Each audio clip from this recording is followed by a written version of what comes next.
Obrigado a todos por assistir. Meu nome é Guilherme Branco, fisioterapeuta clínico, especialista em fisioterapia esportiva, membro da Sociedade Nacional de Fisioterapia Esportiva, a SONAF. O tema dessa videoaula é biomecânica funcional do quadrante inferior.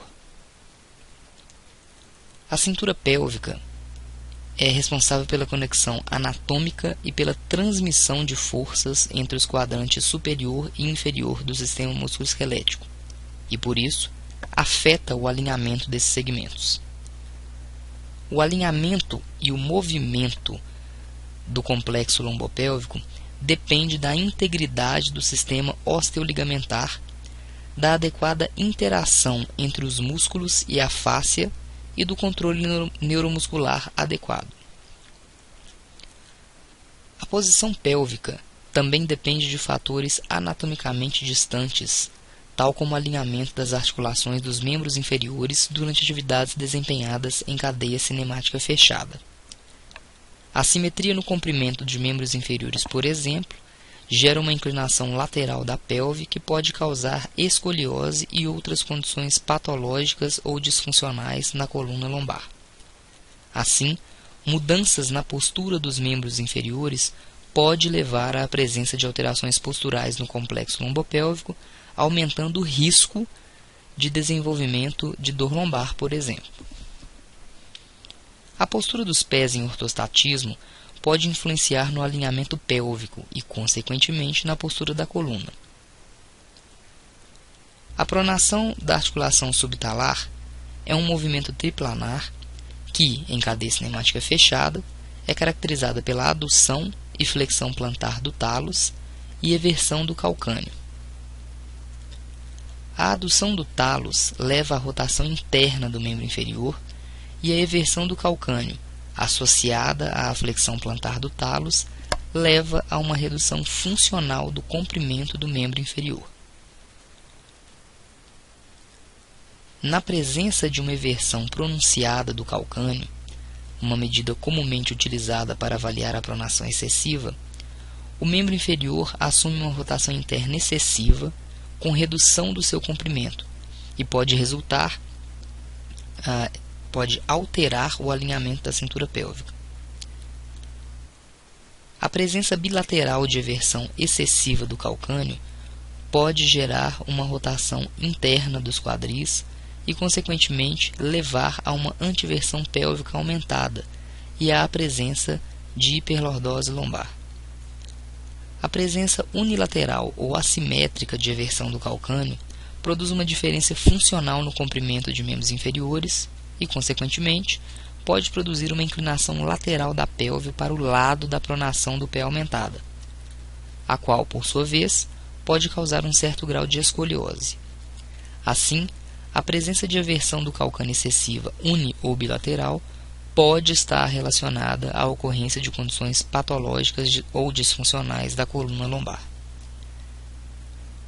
Para melhor compreensão, no entanto, das relações biomecânicas entre os segmentos que compõem o quadrante inferior, faça necessária discussão sobre a pronação excessiva dos pés, uma alteração comumente presente.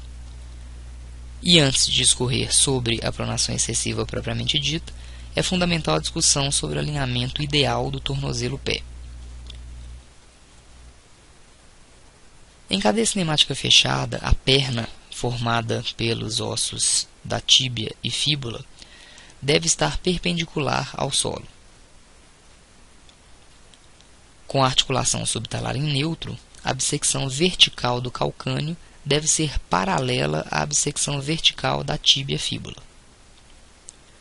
A região plantar do antepé deve ser perpendicular à bissecção vertical do calcâneo. No entanto, essas relações de alinhamentos perpendiculares desses segmentos nem sempre ocorrem de maneira adequada, e são encontradas alterações mais comuns no alinhamento ideal do tornozelo-pé. O primeiro deles é o retropé varo, cujo grau de normalidade vai até 4 graus, e o segundo deles, o antepé varo, cuja amplitude de normalidade vai até 6 graus.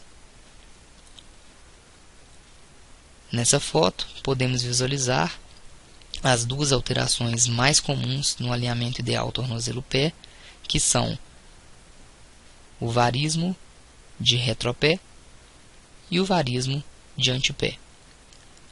Deve-se observar que se trata de um membro inferior direito visualizado superiormente numa vista póstero-anterior. Essas alterações do alinhamento das estruturas do pé estão relacionadas com algumas outras alterações que já foram identificadas na literatura. O alinhamento de antepé, por exemplo, ele é um preditor para a ocorrência de valgo dinâmico. O varismo de antepé, ele promove também uma maior pronação durante a corrida e a caminhada.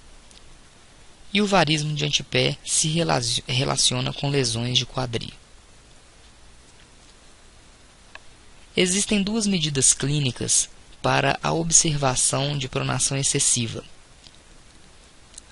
Nessa foto, podemos visualizar um pé direito em descarga de peso, numa visão póstero-anterior, e as principais medidas clínicas para a observação de pronação excessiva são o valgismo de retropé e a queda do navicular.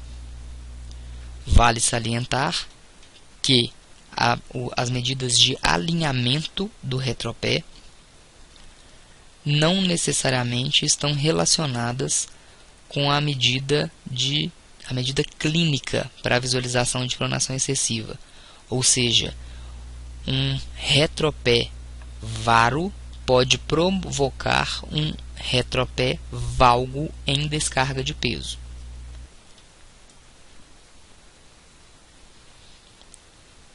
O varismo, então, de antepé e ou de retropé são alterações estruturais do pé potencialmente desencadeadoras de pronação excessiva.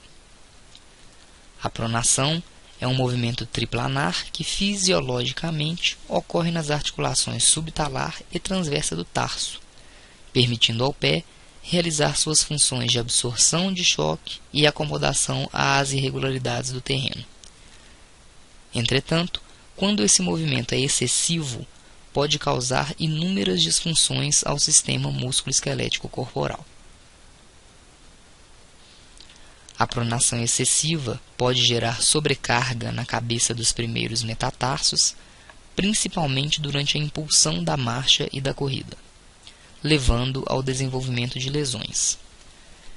Essas irão se manifestar na forma de metatarsalgias, sesamoidites, neuromas interdigitais e mesmo no desenvolvimento de hálux valgo. Quando a impulsão ocorre com as articulações do pé em pronação, esse deixa de funcionar como uma alavanca rígida de transmissão de força, causando um aumento na demanda sobre a aponeurose plantar. O excesso de exigência sobre essa estrutura pode levar às condições clínicas conhecidas como faceite plantar e esporão de calcânio.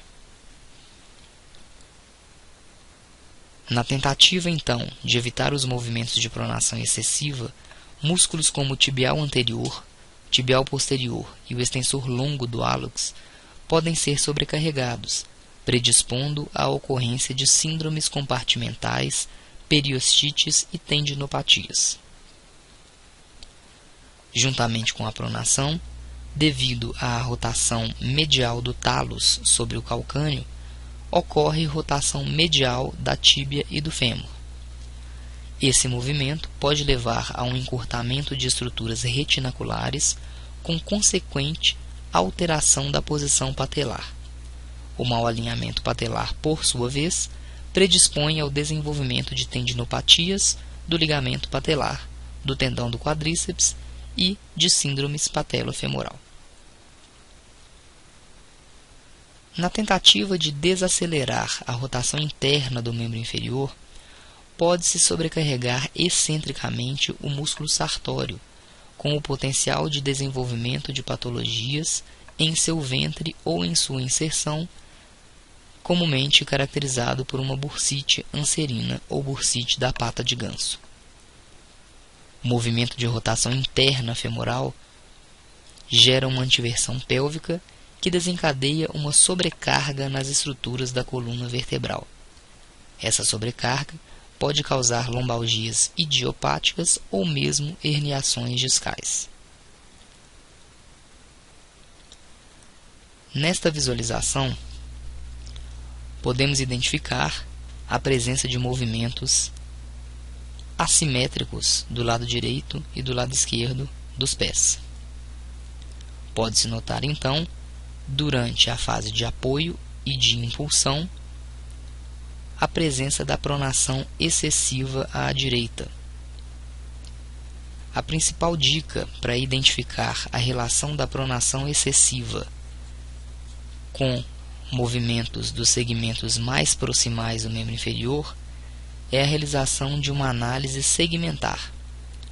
Primeiramente, visualização dos pés, como estamos fazendo nesta animação, e pode-se observar então a queda do arco longitudinal medial durante as fases de médio apoio e impulsão, caracterizando então uma pronação excessiva à direita. Prosseguindo a análise, podemos identificar que durante as fases de médio apoio e de impulsão, a pronação excessiva que ocorre no pé direito está associada à movimentação de rotação interna do joelho, podendo ser observada através do direcionamento medial da patela direita. Continuando a nossa análise, para os segmentos mais proximais, podemos identificar, durante as fases de médio apoio e de impulsão, a presença de uma queda pélvica à direita, associando-se então a uma flexão lateral direita da coluna lombar.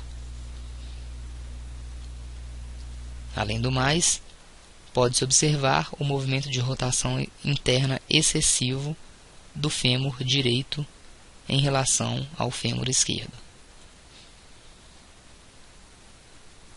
Finalizando então a nossa análise segmentar do pé, joelho e quadril, visualizamos agora a movimentação da marcha como um todo, associando então as informações de pronação do pé durante as fases de médio apoio e de impulsão com a rotação interna do joelho,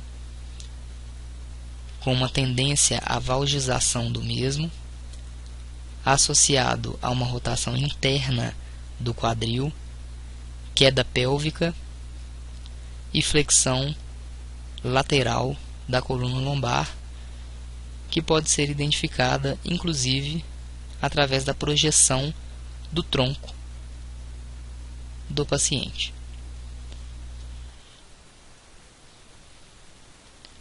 Bem, ficamos por aqui. Espero que tenha sido proveitoso. E a principal informação que deve ser mantida em mente é que os segmentos do membro inferior, do quadrante inferior como um todo, estão potencialmente relacionados e algumas alterações distais podem gerar alterações proximais e vice-versa.